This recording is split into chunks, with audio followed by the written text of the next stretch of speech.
दोस्तों, आप सभी को मैं मेरे YouTube चैनल को हार्दिक स्वागत करता हूं। हमने कल क्लास का कशिंग सिंड्रोम का क्लास को हमने आज कंटिन्यूएशन करने वाला है। कशिंग सिंड्रोम क्या होता है? कशिंग सिंड्रोम ये दूसरा नाम क्या है? हाइपर कॉर्टिसोलिज्म भी बोलते हैं।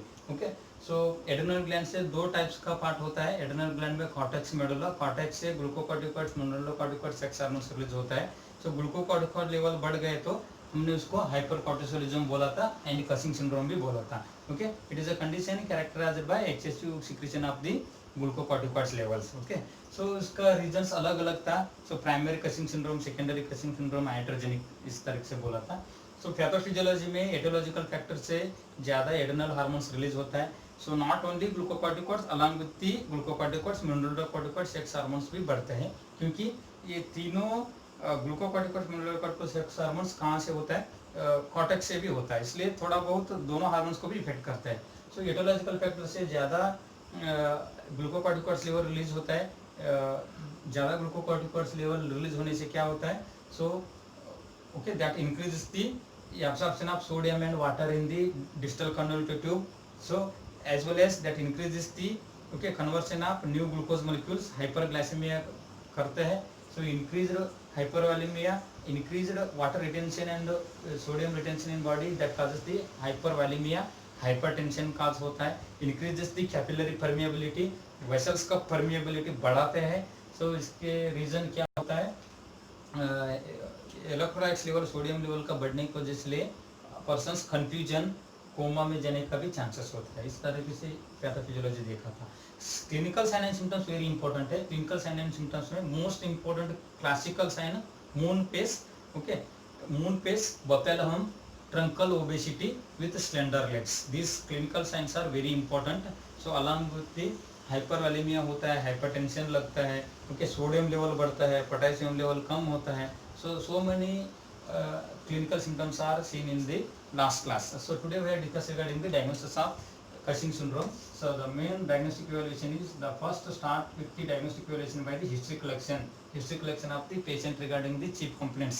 Okay, since how many days the patient has the symptoms of Cushing syndrome, since how many days patient has the problems like moon phase, either hypervolemia, either hypertension, either discomfortness, okay, whatever the complaints are arise by the persons, so that should be taken history properly. Physical examination is the very important in the Cushing syndrome, because the moon phase, dorsal-cervical fat pad, buffalo hump, moon phase and truncal obesity देखना अच्छे तरह से देखने को मिलता है। Okay, physical examination है वो देखना है।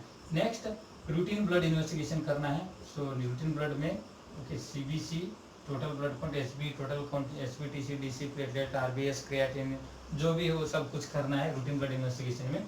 The special investigation is here electrolyte, okay, serum electrolytes check करना है, सीरम इलेक्ट्रोलाइट्स का चेक करना है। सीरम इलेक्ट्रोलाइट्स में मेन इंपॉर्टेंट इज सोडियम का चेक करना है। Sodium normal value is 135 to 145 milliequivalent per litre. Okay, potassium का भी चेक करना है साथ में। Sodium, potassium are very important in this condition. Sodium and potassium, तो पोटेशियम का लेवल 3.5 to 4.5 और 5.5 तक भी बोलते हैं। Okay, 3.5 to 5.0 MEQ per litre, okay, milliequivalent per litre, इस तरीके से होता है। ओके, कशिंग सिंड्रोम में सोडियम का लेवल बढ़ता है। Okay, this is more than 160 और 180, 160-180 से ज़्यादा दिखते हैं कशिंग सिंड्रोम में। पोटेशियम लेवल कम होता है, ओके, लेस देन 2.5 और 2.5 से 2.0 कम होता है। ओके, ये अपोजिट डायरेक्शन में यूनिवर्सल प्रोपोर्शन होता है। जब सोडियम लेवल बढ़ाते हैं बॉडी के अंदर, पोटेशियम लेवल कम आता है। Okay, sodium potassium level check करना बहुत इंपॉर्टेंट है डायग्नोस्टिक इवैल्यूएशन में। This is a very important diagnostic evaluation. Other than this, x-ray, CT scan for, x-ray करना है, सिटी स्कैन करना है, x-ray, CT scan, MRI of abdomen, okay, abdomen का नहीं है तो रिन, इसको करना है, किसका? एड्रेनल ग्लैंड का, okay. So adrenal gland means kidney का ऊपर ही रहता है, किडनी का एमआरआई सिटी स्कैन एक्सरे कर देते, किडनी के ऊपर एड्रेनल ग्लैंड विजुअलाइजेशन होता है. So other than this most complicated process में if the Cushing syndrome is very severe intravenous pyelography भी करते हैं. Intravenous pyelography, okay. Intravenous pyelography में क्या करते हैं? So in intravenous pyelography so there is a dye is injected into the vein. एक dye करके एक इंजेक्शन आता है, dye is injected into the vein and the dye is circulate in the renal artery either renal vein either in the adrenal gland. Adrenal gland को vein में चले गए तो the series of x-rays are taken, series of x-rays are taken, x-ray taken so for detail visualization of the functions of the adrenal gland. Adrenal gland में क्या tumour है, क्या मास है, क्या उसको देखने के लिए हमने इंट्रावेनस फेलोग्राफी करके करते हैं. इंट्रावेनस फेलोग्राफी किडनी का भी एंड एड्रेनल ग्लैंड का भी एक्यूरेट मेजरमेंट देते हैं. Okay. So along with this इसका अलावा भी हमने ACTS लेवल चेक करना बहुत इंपॉर्टेंट है. Okay. Adrenocorticotropic hormone ACTS level, इधर cortisol level, sorry cortisol level check करना है. Okay. Serum cortisol level check करना है. So plasma cortisol level normal 10 to 20, okay, 10 to 20 micrograms per decilitre होता है normal cortisol level. Normal cortisol level 10 to 20 microgram per litre, microgram per litre, microgram per litre. Okay. So 10 to 20 microgram per litre रहता है पर decilitre, sorry 10 to 20 microgram per decilitre. Okay. ये तीन तरीके से check करते, तीन टाइम चेक करते हैं. अर्ली मॉर्निंग चेक करते हैं. अर्ली मॉर्निंग में ये ज़्यादा कॉर्टिसोल का लेवल ज़्यादा सिक्रेशन होता है. अर्ली मॉर्निंग में 10 to 20 microgram per decilitre normal range है. ये कसिंग सिंड्रोम में इसका लेवल बढ़ता है. क्योंकि इसके बाद में दोपहर में एक चेक करना है. So at the afternoon means at the 4 o'clock, सुबह 8-9 बजे में, सुबह 8 बजे में एक चेक करना है.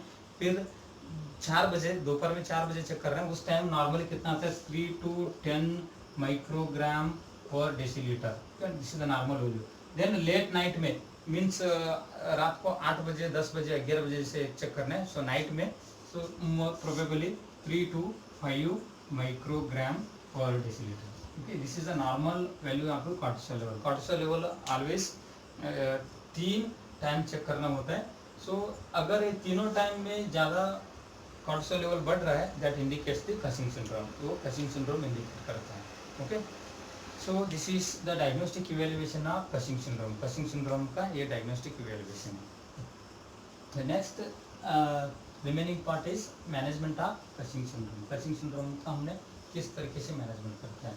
तो कसिंग सिंड्रोम में क्या क्या प्रॉब्लम है? तो सबसे पहला सोडियम का लेवल बढ़ा है, that is a main important. Sodium level कम करना है. पोटेशियम लेवल ज़्यादा करना है. फ्लूइड लेवल ज़्यादा है, फ्लूइड ओवरलोड को कम करना है. So then cortisol adrenal hormone secretions को कम करना है. यही मेन इंपॉर्टेंट मैनेजमेंट है. Okay. So management of Cushing syndrome. Cushing syndrome का मैनेजमेंट, कसिंग सिंड्रोम मैनेजमेंट. तो कसिंग सिंड्रोम में कैसे मैनेज कर सकते हैं?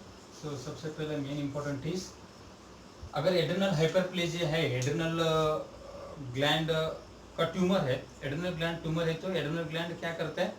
ट्यूमर सेल से एड्रेनल हार्मोन्स ज़्यादा रिलीज होता है. So sometimes that time the radiation therapy is also important. Radiation therapy अगर माइल्ड है तो so radioactive substances, radioactive tablets, okay, radioactive tablets are dissolved in water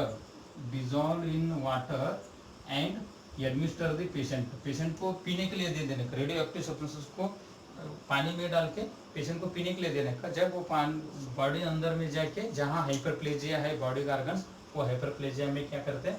हाइपरप्लेजिक sales को kill करते हैं. Radioactive tablets are dissolve in water to administer the patient to kill the hyperplastic cells of the adrenal gland. Okay. इस तरह के एक management है. दूसरा use adrenal blocking agent है. एड्रेनल हार्मोन का ब्लॉकिंग एजेंट यूज करना है. Use very important therapy. Use adrenal blocking agent, adrenal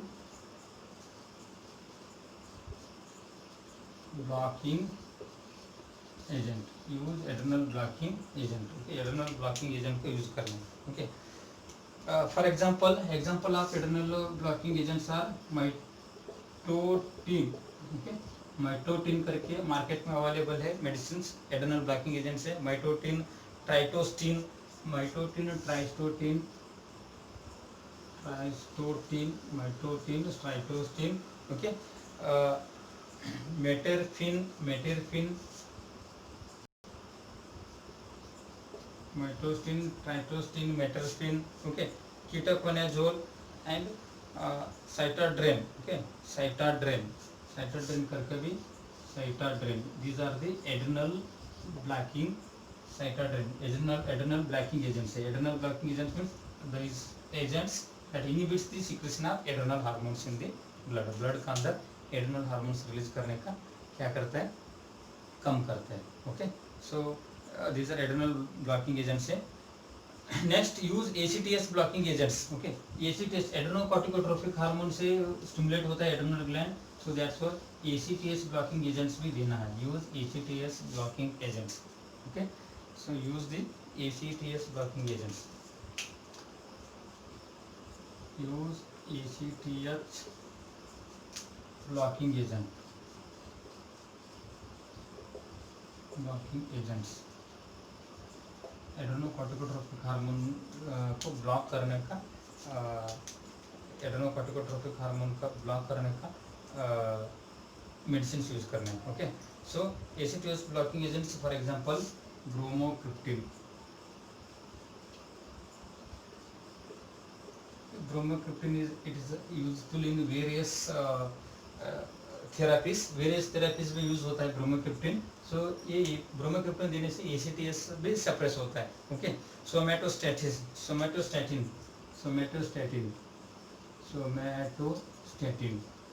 okay, somatostatin and bromocriptine इस तरीके से मेडिसिन भी यूज कर सकते हैं फसिंग सिंड्रोम में। ओके, ज़्यादा एड्रिनल हार्मोन्स रिलीज हो रहा है इसलिए एसीटीएस ब्लॉकिंग एजेंट्स देना है, फिर बाद में एड्रिनल ब्लॉकिंग एजेंट्स देना है। रेडियो एक्टिव वाटर में डिजोल्व करके देना होता है। सो इसके बाद में हमने पोटेशियम लेवल बढ़ना है, इलेक्ट्रोलाइट्स लेवल कम करना है, सोडियम लेवल कम करना है, इसलिए क्या करना है, फ्लूइड का रेस्ट्रिक्शन करना है। So it's very important is fluid restriction. Already the body के अंदर बहुत ज़्यादा फ्लूइड है, so that's why do not administered any fluid to the patient. Fluid restriction means fluid को कभी देना नहीं, आईवी हो और ओरल हो, एंड ओरल लिक्विड और ओरल पानी भी, oral water is also restricted. पानी भी रेस्ट्रिक्ट करना है पेशेंट को, एक दिन में 1 ही लीटर पीना है और 1.5 लीटर पीना है, इस तरीके से रेस्ट्रिक्ट करना। ज़्यादा पानी पीने नहीं देने का, क्योंकि पानी ऑलरेडी रिटेन हो रहा है बॉडी के अंदर। Okay, so fluid restriction and oral liquid restriction करना है पेशेंट को, मतलब ओरल वाटर रेस्ट्रिक्शन करना है मोस्ट इम्पोर्टेंट। खाना पीना देना है, खाने का साल्ट रेस्ट्रिक्शन करना है। Okay, salt contents highest amount of sodium, so this is also very important. Salt free diet and salt restriction, complete salt को रेस्ट्रिक्ट करना है। ओके, नमक को कुछ खाना नहीं है। सो this is also very important therapy. ये 24 आवर्स टू 48 आवर्स हमने salt free diet, salt restriction and fluid restriction किया तो the maximum value of sodium is come down, maximum value of sodium come down आता है। साथ साथ में supportive में हमने एसीटीएस ब्लॉकिंग एजेंट्स भी दे रहे हैं। Okay, as well as along with the adrenal blocking agents भी दे रहा है। सो इसके वजह से क्या होता है, सो कसिंग सिंड्रोम जल्दी से जल्दी हील अप होने का चांसेस बहुत है। So that's why fluid restriction and oral liquid restriction is also very important. ACTH blocking agents. So suppose the patient is unable to prognosis or unable to record by these medications, then directly go for surgical management. Surgical management में देखना है। Okay, surgical management choice करना है, surgical management. Okay. Surgical management में क्या करना है, सो एड्रेनोलेक्टोमी करना है। ओके, एड्रेनोलेक्टोमी, एड्रेनल ग्लैंड को कम्प्लीटली रिमूव करना है। एड्रेनोलेक्टमी,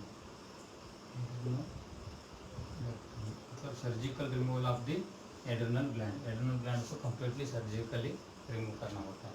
अगर सर्जिकली रिमूव किया तो उधर ग्लूकोकॉर्टिकॉइड्स, इम्यूनोकॉर्टिकॉइड्स, हार्मोन्स का लैक होता है, मतलब कम होता है पूरा एड्रेनल ग्लैंड। इधर बायोलेक्ट्रली एड्रेनोलेक्टमी कर सकते हैं, यूनिलैटरल भी कर सकते हैं। कभी अगर सीवियर है तो दोनों एड्रेनल ग्लैंड को रिमूव करना है। सो बाद में कॉर्टिकॉइड थेरापी करना है, मतलब कॉर्टिसोल थेरापी देना होता है। Okay, cortisone, hydrocortisone, methylprednisolone, steroids continuously lifelong देना भी जरूरी होता है अगर एड्रेनल ग्लैंड को कंप्लीट रिमूव करना। So this is very important. So adrenalectomy, it is before adrenalectomy pre-operative care of the patient and post-operative care of the patient is also important, is in the comes under the nursing management of the pre-operative and post-operative care of the patient। pre-operative post-operative में patient को completely rest देना है। Okay, patient को okay routine wise blood investigation करना every day. Measurement of the electrolytes is very important. The rest provision is also important. Do not stay with the patient always, do not okay patient को अकेला छोड़ना नहीं है। Okay, and assess the mental status of the patient because of the higher level of the sodium and electrolytes level in the body, so that causes the mental confusion and mental status। Patient का general GCS check करना बहुत, ग्लाइकोकोमा scale भी continuously monitor करना बहुत important है। Vital science भी check करना होता है। ओके, एंड पेशेंट का आउटपुट भी चेक करना, वो भी बहुत इंपॉर्टेंट है। Okay, check the output of the patient, 24 hours output कितना आता है एंड इनटेक कितना लेता है पेशेंट, वो भी चेक करना वेरी एसेंशियल है। सो साथ साथ में पोस्ट ऑपरेटिवली भी पेशेंट को जो केयर देना है वो भी केयर देने का मोस्ट इंपॉर्टेंट है। Okay, this is regarding the Cushing syndrome. Cushing syndrome is very important for the examination purpose दोस्तों। सो इसलिए कशिंग सिंड्रोम उनके बारे में अच्छे तरह से पढ़ाई किया तो एग्जाम में आने का बहुत चांसेस है। ओके, कशिंग सिंड्रोम क्या होता है, ज़्यादा ग्लूकोकॉर्टिकॉइड्स लेवल बढ़ता है बॉडी के अंदर। सो प्राइमरी, सेकेंडरी, हाइड्रोजेनिक, इस तरीके से काज से कशिंग सिंड्रोम होता है। सो पैथोफिजियोलॉजी में ये ज़्यादा ग्लूकोजेनेसिस करते हैं, ज़्यादा सोडियम वाटर को रिटेन करते हैं, ज़्यादा इंफ्लेमेटरी प्रोसेस में रिस्पॉन्स करने चालू करता है। सो इसके वजह से लिए हाइपरवैलेमिया, हाइपरटेंशन होता है एंड हाइपर परफ्यूजन भी होता है and increases the capillary permeability होता है। सो बाद में दिक्कत होने चालू होता है। सो क्लिनिकल सिम्टम्स में moon face, slender legs, obesity, okay, dorso cervical fat pad, इस तरीके से सिम्टम्स दिखने चालू होता है। सो डायग्नोस्टिक इवैल्यूएशन में history, physical examination, routine blood investigation के साथ में radiological examination, x-ray, CT scan of adrenal gland, intravenous pyelography भी करना बहुत जरूरी है। Intravenous pyelography, it is the procedure in which dye is injected into the patient vein when the dye circulates through the renal artery, renal vein, either kidney, either in the adrenal gland. Then series of x-rays are taken to visualize the any masses or any abnormality in the adrenal gland. Okay, so along with the cortisol level check करना है। These cortisol levels are checked in 3 times, early morning and afternoon and late night. Okay, the अलग-अलग values are different values are observed in different times। then इसके अलावा भी और एक test करते हैं। Okay, late night salivary cortisol measurement करके करते हैं। Late night salivary cortisol measurement, late night में, रात में सलावरी जूस को, मीन्स जो मुंह में जो सलाइवा आता है उसको चेक करना बहुत इंपॉर्टेंट है, क्योंकि नाइट में सलावरी जूस में इस कॉर्टिसोल हार्मोन्स दिखता नहीं है नॉर्मली, पर ये कंडीशन में सलाइवा जूस में नाइट में भी दिखने चालू होता है। So that is also one of the important indication. Okay, late night salivary examination बोलते हैं, late night salivary cortisol examination बोलते हैं उसको। Okay, so this is also very important. Normal measurement भी बोला मैंने, 10 to 20 in early morning and 5 to 10 in afternoon and less than 5 in late midnight. Okay, so management में adrenal blocking agents देना है। सो बाद में एसीटीएस ब्लॉकिंग एजेंट्स दे सकते हैं। रेडियो एक्टिव सब्सटेंस उसको वाटर में डिजोल्व करके देना होता है। सो मेडिसिन का एग्जांपल भी बताया मैंने। अगर पेशेंट को ट्रीट नहीं हुआ, लास्ट में एड्रेनोलेक्टमी करने का है। Okay, adrenalectomy means surgical removal of the adrenal gland, either unilaterally or bilaterally. Okay, after adrenalectomy, the cortisol therapy is also essential. Okay, in next class we will discuss again the hypocortisolism. Okay, thank you.